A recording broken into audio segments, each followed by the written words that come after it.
нағашы атам мысалы үшін сол кісі үлкен буынның адамы ғой енді. Сол кісілермен сөйлегенде мен кішкентай кезімде қарадан қарап өзіме өзім ыңғайсызданатынмын. Өйткені мен мектепте бір 6-7 класс оқып жүрген кезде атам менімен сөйлескен кезде үлкен адаммен сөйлескендей кәдімгідей менің жас мөлшеріме қарамастан өте бір маңызды әңгімелерді айтқан кезде адам ыңғайсызданады. Басқалармен сөйлескенде баласын сөйлеп тұрғанын біліп тұрады, бала оны сезеді. Сосын бұл жерде бала отыр деместен мүмкін баланың өресіне лайық емес шығар, бірақ мағынасы біршама терең сөздерді айтып сұхбаттасудың өзінің ар жағында енді түсініп жатырмын мынандай не жатыр екен, және мен де оны өзім балаларыма істеймін. Жас кезімде әкемнің айтқан кейбір сөздерін, атамның айтқан сөздерін сол кезде жетесіне жетіп түсінбеуі мүмкін, бірақ жылдар өткен кезде анау санаңда қалып қойған дүние қайтадан жаңғырады. Сол кезде әкем осылай деуші еді деп, атам осылай деуші еді деген сөз көп естисіз. Атам айтатын, әкем айтатын деген сөз байқайсыздар ма? Сол кезде жете түсінген жоқ, арада 20-30-40 жыл өткеннен кейін бар санасында жаңғырып жатыр. Жалпы қазақтың балаға берген тәрбиесі, дәстүрлі тәрбиесі. Өзіндік бір ерекшелігі бір керемет құбылыс деп мен анық айтқан болар едім. Өйткені батырлыққа да баулыған, қайсарлыққа да баулыған баланы кісі ақысын жемеуге, уәдесіне берік болуға деген сияқты нәрселерге осы барынша әсіресе текті адамдар, дүниенің қыр-сырын түсінетін адамдар солай тәрбиелеген. Өкінішке орай енді арадағы болған енді отбасына келген нәубет, арада болып кеткен тарихи катаклизмалар, осылардың бәрі ұлт жадында кейбір нәрселердің бәрін ұлттың жадынан өшіріп, қалпынан айнытып, дәстүрлі қалпын бұздырды ғой енді. Елге ие болған, жұртқа жетекшілік еткен адамдарды мысалы үшін қынадай қырып бай деп ат тастады. Таптық күрес деген сылтаумен кәдімгі саналы ақылды адамдарды өлтіріп тастады да, оның орнына ана ұлттың бетінің қаймағын сыпырып кеткен кезде көксіп қалған сияқты жағдайымыз басымыздан кешкен халықпыз ғой. Сол кезде де осы біздің ұлттық этнопедагогикамыз, ұлттық тәрбиеміз біраз ақсап қалғанын байқаймыз. Қара қазан сарбаларын қамыс үшін деп жаулардың сөйлеуі, әр нәрсені істегенде жалпы ертең саған бүкіл жиған тергенің мұра, сол мирасыңа ие болып қалатын ұрпақтың саналылығы дейтін нәрсеге қашанда мән беріп отыру, ол біздің қанымызға сіңісті дүние. Абай да айтады, мысалы үшін, адамның бір қызығы бала деген. Баланы оқытуды жек көрмегенін айтады. Сосын баланың тәрбиесіне қаншалықты мән беретіндігін айтады. Жас бала қызыл ошақтан қорқушы деп кеткен қара сөздің ішіндегі сөзді, балаға арналған сөзді білесіздер. Сосын ана ұстаздық еткен жалықпас оқытудан балаға да бекерден бекер айтпайды. Бала тәрбиесіне ат ізін салмаған адам жоқ, атымен жоқ.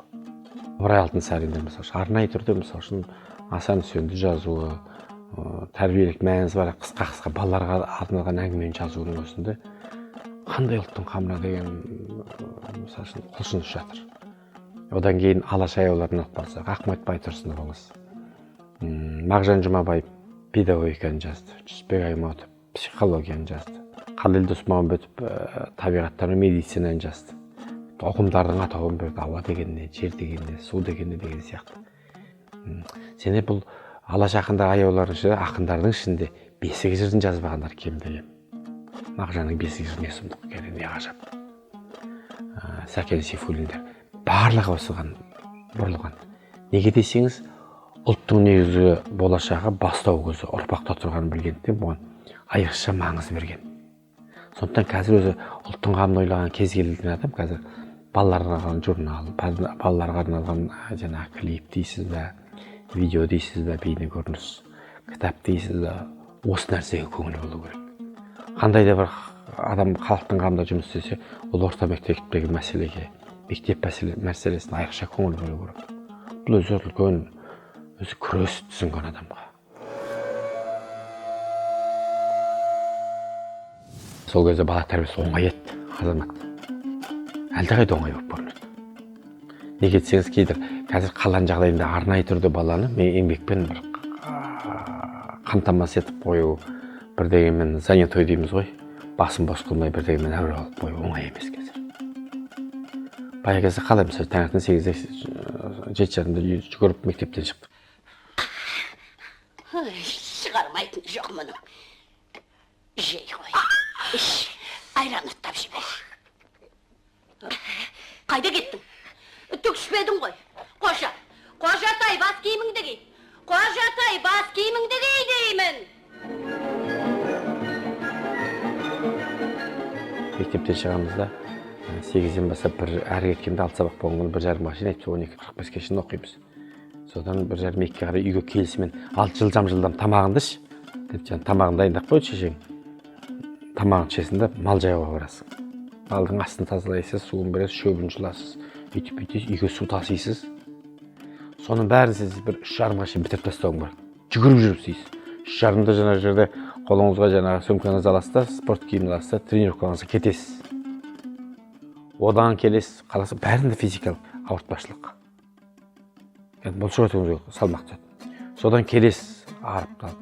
Одан келгеннен кейін ол ортада тағы да малдың оттығындағы жаңа ақырындағы шөп ортайып қалды, оны саласыз. Суды тасисыз. Жүйткенше күн батады. Күн батқан соң келіп 2 сағат отырып халық сабағыңызды оқисыз. Сөйтесіз ертең осы күнделікті жағдай осының өзі тәрбие. Сіздің басыңызда жұмыс бар. Мынау сөйтіп мына бағатын мал, жаңағы салатын шөп, таситын суыңыз, арасында андай-мындай шаруалар бар. Аптасына 2 рет шығып алаша сілку, ол да кішкентай болған асып қатпаған бала әжептәуір ауыр, кәдімгі ауыр. Оған сіздің ауыр жеңіңізге әке-шешеңіз қарап жатпайды, ана шаруа істелу керек болды. Осы нәрсе біз үшін кейбір керемет тәрбие деп ойлаймын. Одан қала берді, қазір бүгінгі күнге салыстырған кезде балаларымыз өте қиын бізді қазір. Таңертең 8:30-да әйтеуір қаланың балаларының негізгі денін мектепке машинасымен апарып тастайды, қауіпсіздік үшін басқа үшін. Одан келгеннен сабақ өте ауыр. Басын сабақтан көтере алмайды. Көтере алмай ғана орай, соншама сабақтың ауырлығына орай бір алып атқан білімі терең болса екен. Әйтеуір қажет жоқ жаттаулар, әйтеуір қажет жоқ дүниелер. Баланың басын арнайы түрде әдейі қатыру үшін жасалған нәрсе сияқты көрінеді. Ол бала не тренировкаға бара алмайды, не гимнастикаға бара алмайды, не күреске бара алмайды. Өйткені таңертеңнен кешке шейін оқиды. Және оқып жатқан программасын, бағдарламасын толық игеруге методикалық күш жетпейді. Оның үстіне көп жағдайда мұғалім жалдап жатасың. Балаларымыздың жағдайы өте қиын, өте ауыр. Бұны не істеу керек? Әйтеуір бір жақсы елбасының айтуымен 5 күндік жаңағы оқу мерзімі. Сенбі-жексенбі демалғанына тәуба әйтеуір. Ол бар.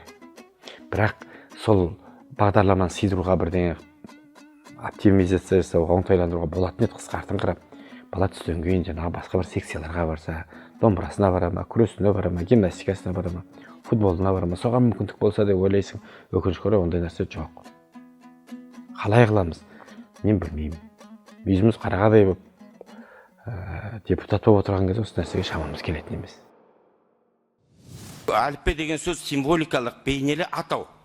Ол ментальді атау, ол сенің қаныңа сіңісті болған атау. Ол Ахмет Байтұрсыновтардан келе жатқан атау. Әліппе дегенде әліп таяқ деп білмейтін қазақтың бүкіл ұлттық болмысына сіңісті атауды бұған байланысты сізден жауап күтейін деп отырған жоқпыз. Сіздің не айтатыныңыз белгілі. Бірақ сөз талап мынау. Бұны өзгертесіз. Бүкіл интеллигенцияның талапы, зиялы қауымның талапы, сауат ашу дейтін сөздің аты мен оның атауын құртыңызда әліппені бізге қайтарып беріңіз. Тура мен 10 баланың кенжесі болдым да, менің бала кезімде, мен 7 жасымда әкем Ұлы Отан соғысының ардагері болды да, ол кісілерді пенсияға зейнетке ерте шығарып 55 жасында. Ол кезде мен 7-демін. Зейнетке шыққан адам енді уақытым мол, іші пысады десе болады. Сол кезде мен әкемнің ермегі мен болдым. Көп қиссалар жаттауыма, көп күйлерді үйренуіме әкем себеп болды. Сонда келеді, маған домбыра үйретеді, өзіне де қызық, өлең айтқызады, қыста жатады, Құран оқытады. Мен елдің бәрі қазір айтып жүр ғой, мені бір дінге қазір келгенде көреді. Олай емес, мен кішкентай кезімнен мені Құранға түсірген әкем. Мен араб графикасын әкемнен үйрендім. 4-5 жас оқып жүргенде Бақара сүресінің алғашқы аяттарын әкем өз аузымен маған жаттатқан. Үйден намаз оқып келген жоқпын. Мына Бекболаттың әкесі тұрмысқа шыққанда оқиды екен. ұрлап оқиды екен, онда партия дегеніміз бар ғой. Оның оқитынын мен де білгім жоқ дегенде. 72-сінде қайтыс болды, сол уақытқа шейін намазын үзбей кетті. Ораза тұтты, талай партияны жиналса тамақ ішкізді. Енді бұл советтік кезеңде елдің бәрі ондай тәрбие алды деп айта алмаймын. Елдің бәрінің әкесі сөйтіп қолы бос болып, баласының тәрбиесімен толық айналысты деп айта алмаймын. Ал енді бірақ менен әлдеқайда үлкен ағаларым мен алған тәрбиені алған жоқ. Олар көбінесе шешем біздің тәрбиесінде көбірек болды да, жалпы әке тәрбиесінің қаншалықты дәрежеде маңызды екенін мен өз өзім білемін.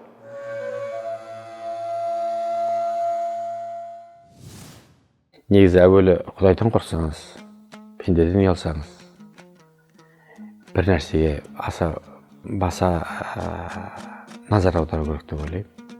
Сіз мәнсабыңыз да, басқасы да бәрі өткінші нәрсе. Ең маңызды не ол? Бала тәрбиесі, ұрпағыңыз. Қазір көп жағдайда мына адамдар ойлайды ғой, ақшасын бердім, секциясыңыз, ақшасын бердім, киімі бүтін, тамағының ақшасын беріп жатырмын, тамақпен киіммен қамтамасыз еттім, менде жететін шығар деген. Олай емес.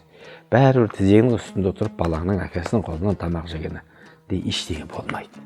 Дүние күйіп, апан-топан болып кетсе де, бәрібір ең қойғанда жетісіне бір-екі күн уақытты балаға бөлуге адам баласы міндетті. Ол жасырақ бала болса, арқаңыз амаңыз ойнайсыз ба, құшақтайсыз ба, сүйесіз ба, қарлақтырасыз ба, табиғатқа шығасыз ба, бірақ міндетті түрде әкемен контакты болу керек. Ол міндетті түрде нәрсе. Оған уақыт табу керек. Бұл кәдімгі парыз деп есептеуіміз керек. Ұл бала болсын, қыз бала болсын, бір сәт оның не ойлап тұрғаны, не нәрсе оның қызықтайтындығына адам егер мән бермесе, ол сіз мемлекеттік орган емессіз ғой, ақшасын бересе, пособиясын бере салып, жөргек пұлын беріп, арай қарым-қатынас жасамайды. Тіпті оны қамтамасыз етпеуіңіз мүмкін, оған шамаңыздың жетпеуі мүмкін.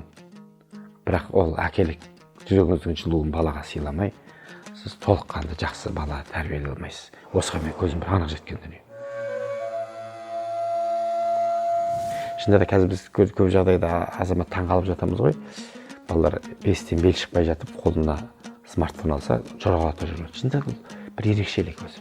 Ешкім үйреткен жоқ, іштен біліп осыған байланып туып жатыр. Ертең енді мүлдем сіз оны бермей қоя алмайсыз қысқасы. Әрі бақылау керек. Не көреді, қандай ойын көреді. Адам бір бас сүйегі бар, бір Хэллоуин сияқты бірдеңелерді көріп, жүрегін қарайтып, жүрегін қатайтып аламын. Баланың жүрегі қатайып кетеді. Бала мейірімсізденеді ана нәрсені көрген кезде. Әлемдік бір әждәһә сияқты нәрсе ғой. Бізде былай енді үйде әзірше. Бір шектеулі уақыт бар. Осы шектеулі уақыттың ішінде қолына бересіз, не істейсің, гаджетін де бересіз, смартфон болсын, iPad болсын. Бересе белді уақыттарына будильнигіне қойып қоясыз. Осы шырылдаған жерге ішін ойнайсың деп. Ойнайды. Шыр етаған кезде кәдімгі көңілдер түсіп. Бірақ ана бала осы нәрсеге келісіп алғаннан кейін балада тұлға ғой деген жалпы. Келісіп, енді сен уәдеңде тұр, мен де уәдемде тұрамын деген сияқты. Нәрсеге келісіп алғаннан кейін бала көнеді. Бірақ бұндай жерде бостық танытсаңыз, шегінсіз беріп қойсаңыз, еші бәлеге қалдыңыз дегеніңіз. Сосын өзі қазақтың дәстүрінде, дінімізде білесіздер, балаға берген уәдені орындауға адам баласы міндетті. Өйткені уәдені орындамауғанда тұрған ештеңе жоқ сияқты болып қалатын болса, бала ертең уәдесінде тұрмайтын болып, жаман көрініс көрсетесіз. Балаға берген тәрбие ең жақсы негізі тілмен айтқан тәрбие емес, көрсетіп берген тәрбие ғой. Сіз қалай жүріп тұрсаңыз, балаңыз солай істейді. Басқа біреудің өндіргені біздің ұлттық менталитетімізге сәйкес келе бермейді. Кейбір сөзді қайшы келеді десек болады. Сондықтан менің ойым айтады, мысалы үшін бізбен туыстас елдер бар. Өзбектің қала ахуалы қалай болып отыр, мультфильмдер тәп-тәуір. Соны қазақша дубляжын жасап берсек деп ойлаймын. Сосын енді бір қызығы бар. Мен ана Золотая антилопа деген сияқты бір мультфильмдер бар жақсы. Соларды балалар, біз жас кезімізде өзіміз өлі өшіп қызық көретін едік қой. Кейінгі біздің балаларымыз, немерелеріміз осы киноларды көріп, осы мультфильмдерді көргісі келмейді екен. Мүлдем талғам басқа.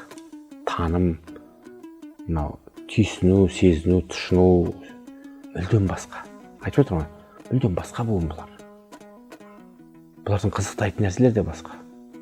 Сосын сол кездегі осыдан жаңағы 30-40 жыл бұрынғы жаңағы мультфильмдер, мысалы үшін, олардың бояуы да басқасы да балалардың талғамына мүлдем келмейді екен. Әйтпесе соның тәрбиелік маңызы меніңше. Сол советтік мультфильмдердің тәрбиелік маңызы маған өте жақсы болып көрінеді. Приехали.